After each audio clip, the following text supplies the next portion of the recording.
عندێک بابەت کە کاریگەری ڕاستەوخۆیان لەسەر بەیاننامەیەک بە دوایەکەکانی پارتی و یەکێتی لە دژی یەکتری پەیوەندیەکانی ئەو دوو حیزبەی بە جۆرێک بەرەو هەڵدێر بردووە پێناچێت بە ئاسانی بتوانن بەستەڵەکی ناکۆکیەکانی نێوانیان بتوێننەوە.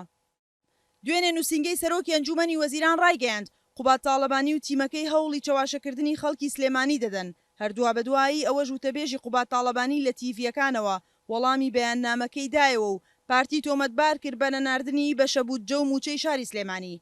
چاودێرێک دەڵێت ئەم ناکۆکیانە هۆکار بوون بۆ ئەوەی هەرێم لە لاواسترین ئاستی تەمەنی 30 ساڵی ڕابردووی دابێت، چی لەگەڵ حکوومەتی ناوەندی، چی لە ئاستی دەرەوە.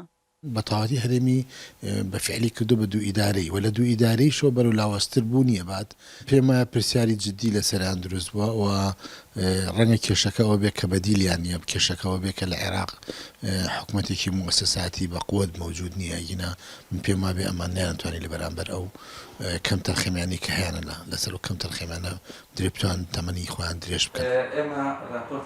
هەرچەندە کۆمیسیۆن ڕایگەیاند بوو 6 مانگی پێویستە بۆ ئەنجامدانی هەڵبژاردن، بەڵام چاودێرێک دەڵێت وادەی پێویست وا تەواو دەبێت و بەم نەفەسەش ناتوانن هەڵبژاردن لە وادەی خۆیدا ئەنجام بدەن.